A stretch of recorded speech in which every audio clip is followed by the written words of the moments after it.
right, we don't have an intro. Welcome to Airborne Sea Life. Brendan's been playing a ton of Space Marine. I have. I have been playing Black Myth Wukong, and Manuel is. I'm still playing Elden Ring. I'm still smashing my face into that DLC. It is a problem. I think they went too far. I want to eventually play it, but like Space Marines, man, like but like Chinese lore. But fighting a alien dinosaur like insect hive mind thing with a bolt gun. I'm with Brendan on this one. Yeah, I know you Have you ever seen a Space Marine, Yusuf? It's pretty fantastic. I'm sure. I will say, I say this every time Warhammer comes up. It is the only like obscenely masculine men wearing fridges for armor, like grimdark property that goes so hard that it starts to be fun again. Like none of the other ones commit to the bit enough. And too many people look like they're walking refrigerators with a gun that shoots explosions. It's like, come on. Anyway. All right, you have sold me on it. So I'm not going to get there because of no money, but this is now the Warhammer pod, the Space Marine pod, the Airborne Space Marines podcast. They welcome to the first airborne, for the Space Marines first airborne. I mean, that's well. Anyway, this is Airborne Sea Life. We've got a reaction today for Jinjer, but we have news. Hey, Brendan, what the fuck news do we have that involves one of our favorite guitar players of all time, but also technically not our favorite guitar player? I see you have made your selection. Okay. So I told you both earlier that we have some news about Yngwie Malmsteen. And it's kind of Yngwie Malmsteen, but like sort of not. Now, here's what you get. I'm going to read the title, and then we're going to dive in, and we're going to see how we do here. Latest news from metalinjection.net. If you buy Yngwie Malmsteen's Fender Strat, you get a free Ferrari. That is the most Yngwie thing I have ever heard in my life. I don't even know if it's him selling it or not. I have two questions. Hold on. I have two questions. I don't know if these are elaborated on in the... Is this Metal Injection? Is this where this is from? It is from metalinjection.net. From Metal Injection? Yes. Okay.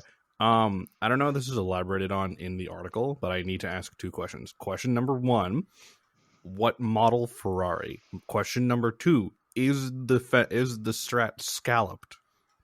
I don't know. You can look at the guitar yourself, but the designated Ferrari is a 1983 Ferrari 308 GTS Quattrovalvo. So it is like, is it like a 1-of-1 thing? Is this one of his Ferraris? I don't know. We're gonna get into it first. And with that being, I have another question. How do you make Ferrari money playing neoclassical shred?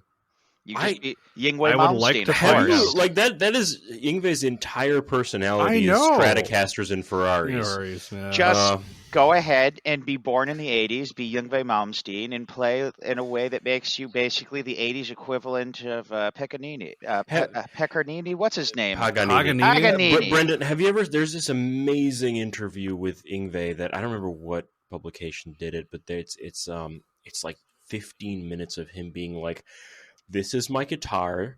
It's a yellow, like a cream Stratocaster with scalloped frets and a Ferrari sticker on the back. Puts it down. Picks up another one. This is my guitar. It's a cream Strat with scalloped frets and a Ferrari sticker on the back. It's 15 minutes of this. Mm-hmm. It's incredible. And I wish I had been in the room where that journalist brought this video back to his boss, and his boss is just like, you had him for 15 minutes and this is all you got. I feel like that's the same energy as the there's a great interview with Thomas Hawk of Meshuggah. Yeah, it's here's my 15 and he's like, here's a ride symbol. I use it as a splash. Here's my toms. I use them as crashes. Here's my tom setup. I use them as crashes. He's like, here's a 21-inch China that's made from like bronze or some shit that Sabian made for him personally. I use it as a crash. I'm like, Jesus Christ. And he's like, all right, and here are my hi-hats. That's it. Yeah. That's like 5 minutes of just him explaining everything's a crash. So let's get so some context. This is a one of one thing, right?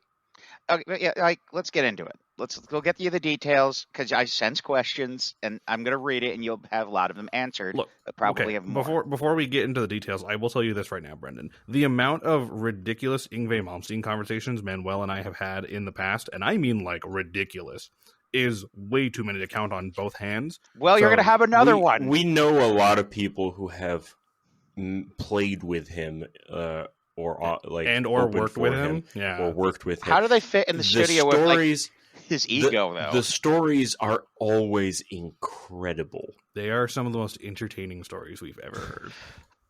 It sounds like it would be difficult to fit in the studio with his ego, is all I'm saying. Well, anyway, let's get to the details. Let's get on into it. All right, so it transitions with this. Listen, I get that. Oh, all right, hold on. Oh, here we go. If you basically have got $1,750,000 for an expensive guitar, then you get a free Ferrari with it. Miami-based shop Walt Grace Vintage is selling Yngwie Malmsteen's number 4 Fender Stratocaster for the above priced with a totally free 1983 Ferrari 308 GTS quadrivalve thrown in. Though free, quote unquote, is an interesting word considering it is the above listed price. It's probably the cost of both the guitar and the car combined, but whatever. That's marketing routine they're taking here. Quote, here's your chance to own an iconic piece of rock history, Yngwie Malmsteen's legendary number 4 Stratocaster, one of his main guitars known for shaping his unmistakable neoclassical sound, wrote Walt Grace Vintage of the Axe.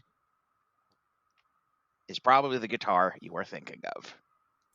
It's a cream Strat with scalloped frets and a maple fretboard and a Ferrari sticker. It is at least a cream Strat. It's probably scalloped. It's Yngwie. It has to be. If it isn't, I'd be shocked. I mean, it's basically what's written on the tin. You're getting basically both things with a big old piece of marketing tape on it. So what's the price on this? 7,000, he said. No, $175,000, $100,000. So you're basically for the guitar and the Ferrari, basically. With the Ferrari comes like free, quote unquote. Man, I can't read numbers. $175,000. There we go. That I know sounds language. like what you're actually doing is buying a Ferrari and then getting a Stratocaster thrown into the deal. Or it's probably it's a combination of the cost of the guitar, the car, and like the name attached to both. So I looked up what the price of a 83 308 GTS would be right now. Mm-hmm. And someone had sold one for $100,000. So okay, $100,000 plus like realistically, how much would an Yngwie Strat that was owned by Yngwie sell for? Like, I mean, this is the only one he's ever sold, I think. So no, people pay stupid money for like vintage pre-owned Stratocasters. And those people are weirdos. Sorry, not sorry. Old guitars are worse. Yeah. No. This has been brought to you by Aristides Gang. Anyway. Brendan's just here like, I'm here for the show, baby. This is good stuff. Okay, so let's be real here.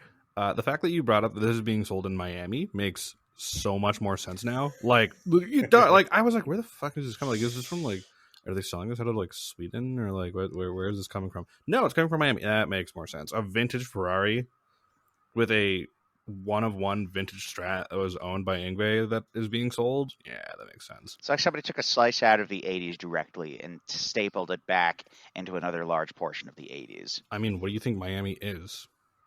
Like, I feel like there's far less pastel suits in Miami at this time. Well, now, yes. But I think, like, Miami seems like the kind of place where that would make the most sense. That or, like, maybe LA? I feel like that there's at least one guy in Miami who's like, the hill I died on was Miami Vice, and that's how I'm going to go out. It's just wearing the suit, got his big old teased up hair, and he's probably going to be the first guy on the line for this auction. I feel like there's more than one of those guys in Miami. That's why I said there's at least one Manuel. That it guarantees the existence of like a quantity of persons who's not net zero. Okay, he's out there. They are out there. Had we given ourselves more time after Michael's wedding, Manny, we should have just like gone down a road trip of finding every like old guitar store in Florida. Well, someone at that wedding wanted to go to Miami at like 1 o'clock in the morning. Yeah, and ironically enough, the one guy that wanted to go to Miami at 1 o'clock in the morning is the closest thing we have to Yngwie Malmsteen. Correct. Yeah, anyway. Like literally. If you had the wedding in Miami, you could have gotten married in jean cutoffs. Oh, Mike would have killed us all if the wedding was in Miami. Roller skates and jean cutoffs. The amount of times we almost died at that wedding was not zero. Yeah, like if it was in Miami, we would not be here right now. We would either be in prison or dead. So, anyway, Yngwie. What are this has gone so far off the rails. It's okay. That's why we're here. I mean, to be fair, so does most of anything. Wow. That is rude. Show. Manny, come on. Mute your phone. Mute your phone. I'm a professional. That's what they call it. Whatever the opposite of that is what you are today, you degenerates. Well, anyway, yeah, Yngwie, I mean, like, someone's going to buy it. That's the thing. Like, the Ferrari or not, I feel like the fun thing about guitar collectors, especially like older guitar collectors, they could not give it less of a shit about the car.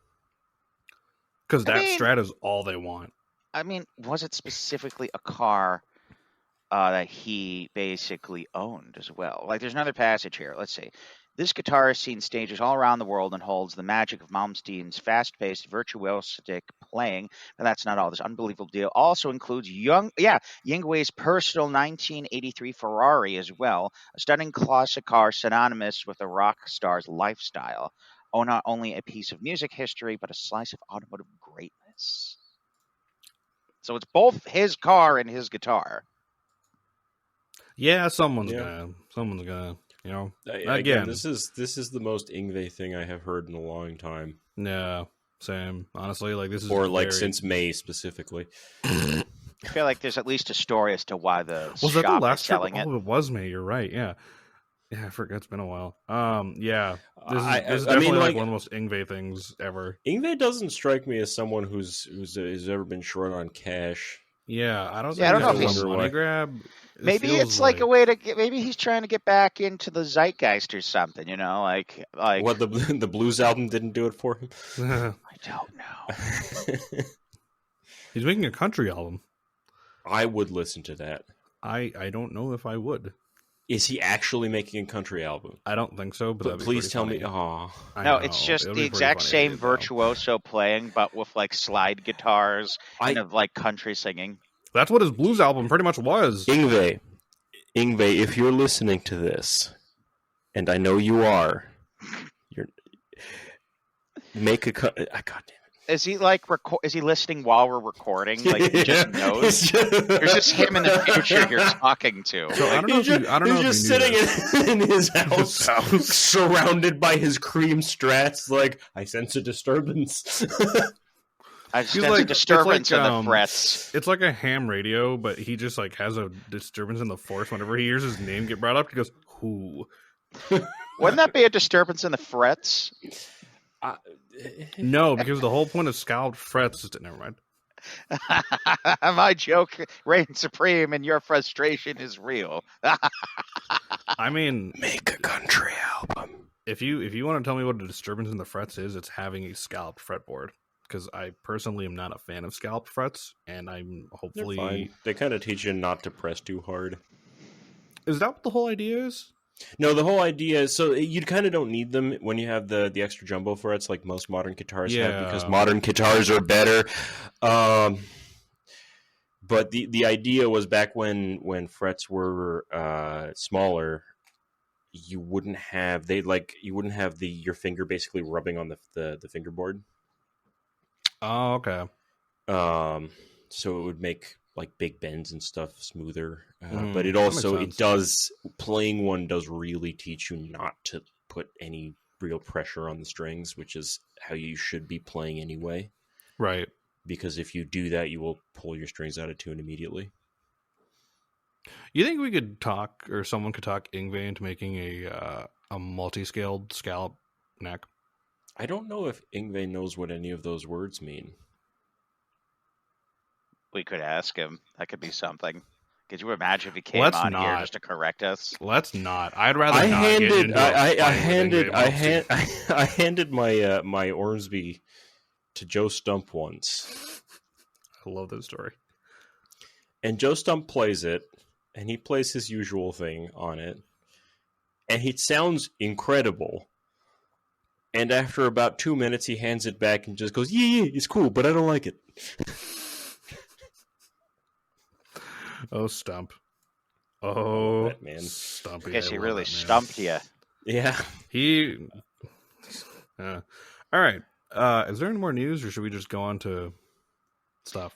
I think What we do you can go wanna into do? stuff. Yeah, I think we we've go into stuff? we've been Okay. droning on here for a little So the bit. big surprise, we're gonna there's a new Jinjer song out, and instead of listening to it, we're just gonna listen to Pisces 15 times in a row, Mm-hmm. over and over again, just on loop. We're not As saying a it. tribute to the new song. Yes, exactly. As much as I love as a Tenacious Pisces. D style tribute to the... I wonder if we can get Jack Black on. That would be fun. Anyway. I don't know if that's a good idea right now with what's currently going on, but you know. Well, with the Minecraft movie. Yeah, exactly. So That's Anyway. confusing, but we'll get into not that today. yeah, that Moving should be on. a thing. That should be a thing. Airborne Sea Life watches Tenacious D in the Pick of Destiny. That would be a fun. I would That just not be a do bad that idea. with you people. Yeah, I would stream that on yeah. Twitch hella hard. Let us know in the Yeah. comments if you want to see that. That would actually be very amusing. All right, so let's get into it then with the new Jinjer track. It's called Rogue, I believe. So this will be exciting to listen to.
I'm just gonna pause it here.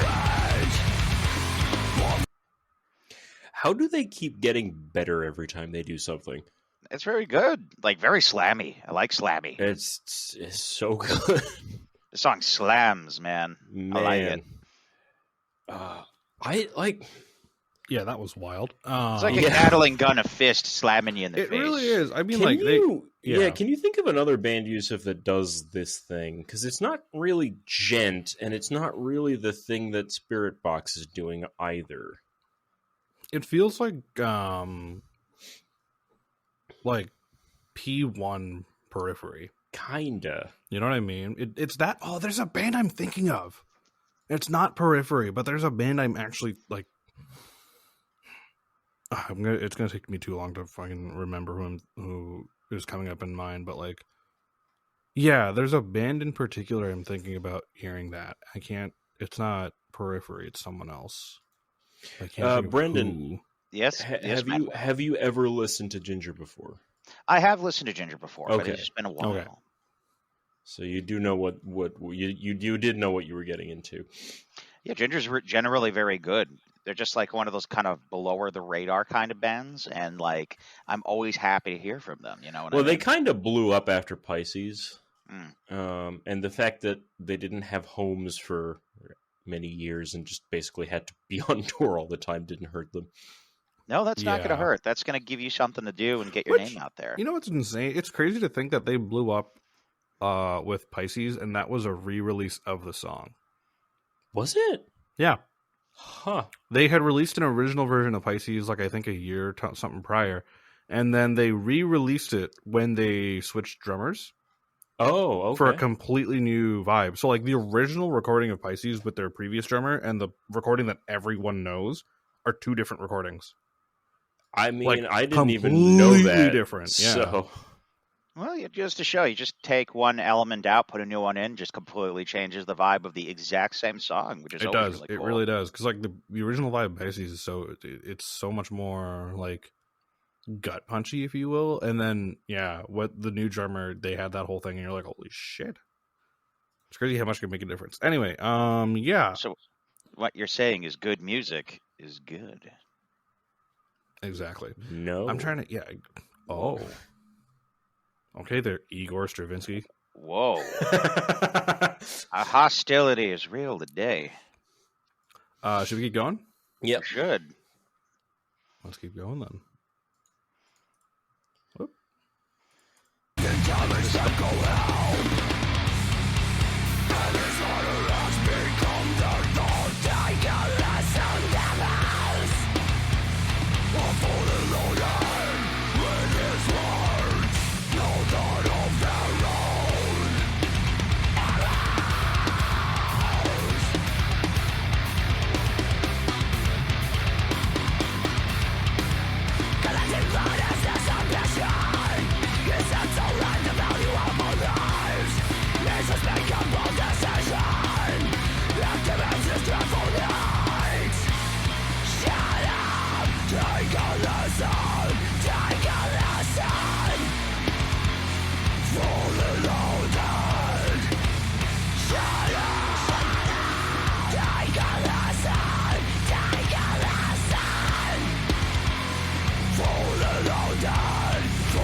Good pause.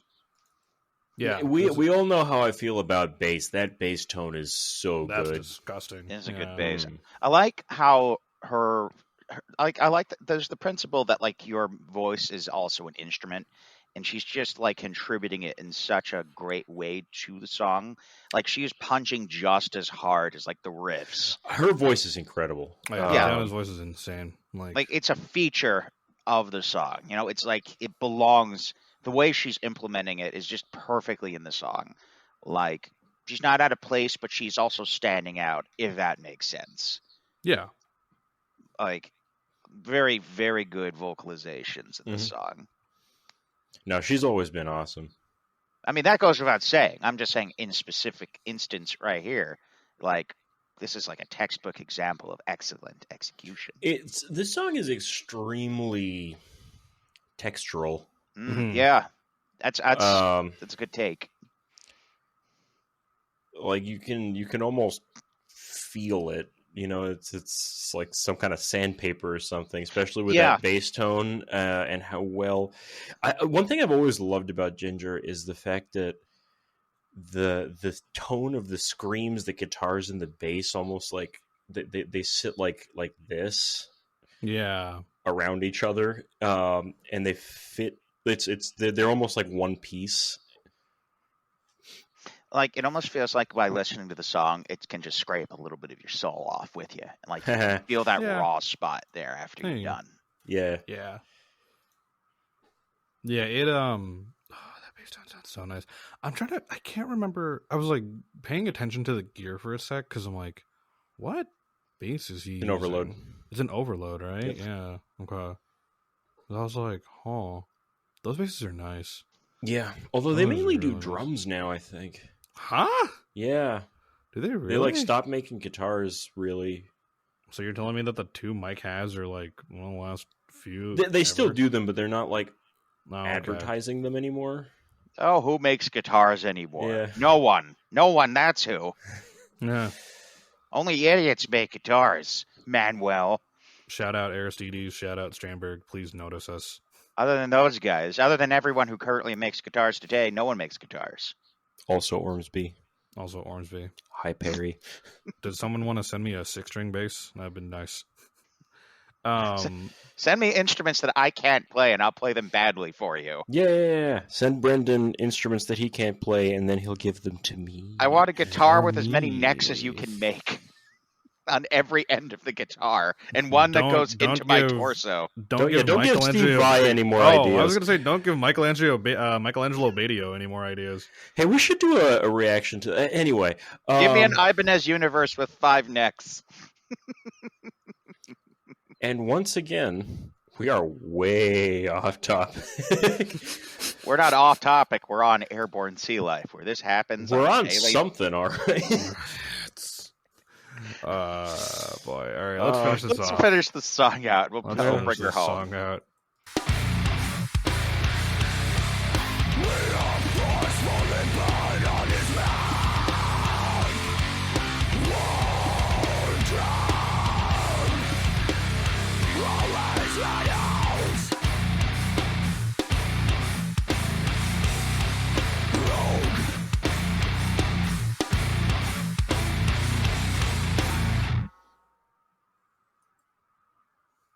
You know, I gotta say, one thing I always, I don't know about the word enjoy, but like love about vocalists in like death metal, deathcore, and like deathcore, metalcore, like that kind of thing. They always, in music videos, they always have like, there's certain moves that they all do. One of them is my personal favorite of like the guns to your head upside down like this, or like whole finger, and you're just like that, and you're like, ah, yes. Like, there's a great Jared Dines video where he, like, does that. And one of them's called, like, the Matte Shadows from Avengers Sevenfold, where it's just, like, one hand like this and the other just... Or the Fred Durst, if you will. Yeah. It took him all of 27 minutes to get to Fred Durst. Everything. You know, actually, I think everything. Fred Durst might have come up with that. I think he did. God damn it. I knew we were going to get to Fred Durst sooner than later.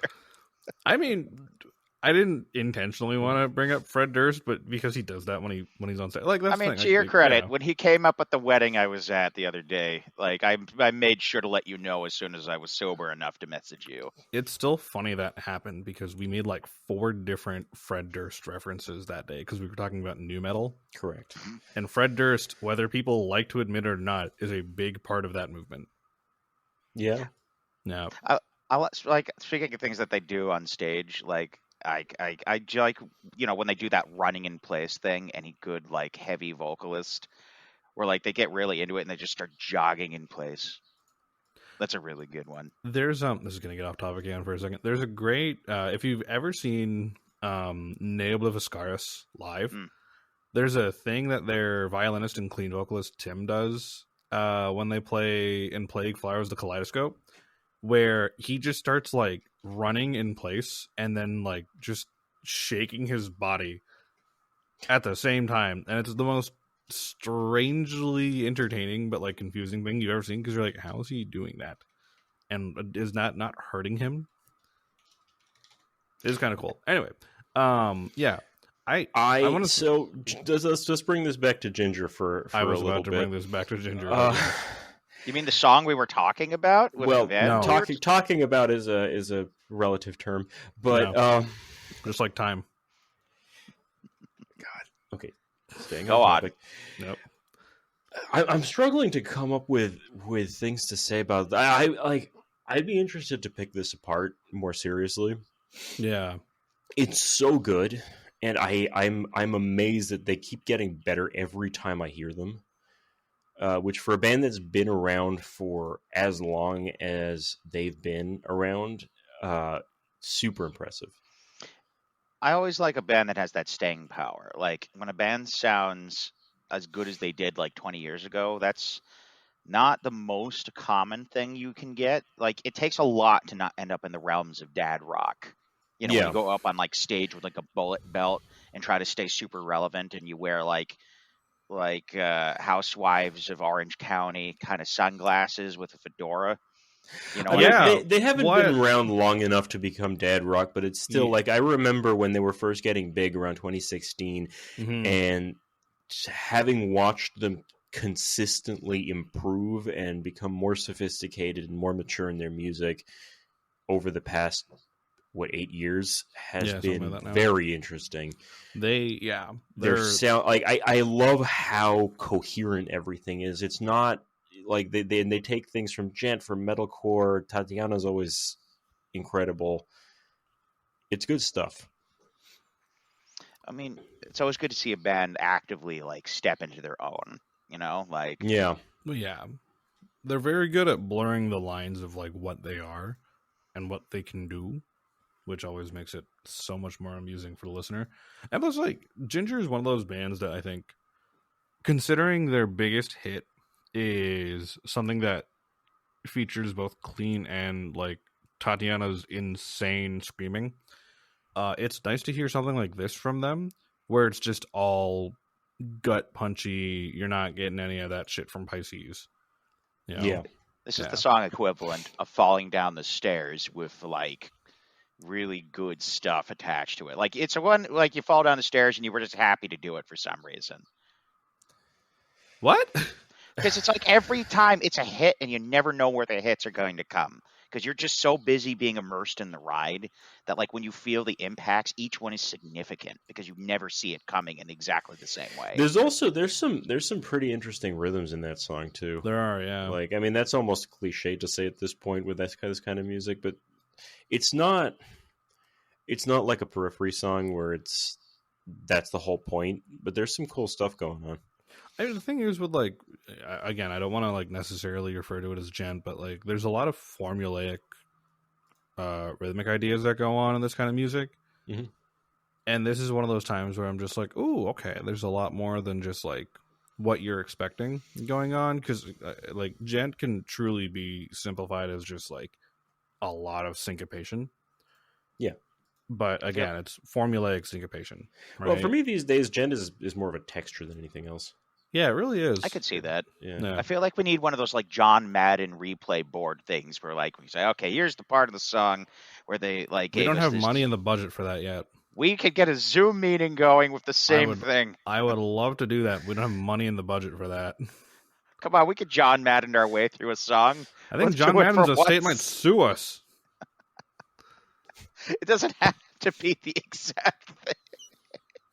He can only sue us as if we end every sentence with the words, but that's football. He otherwise can't touch us.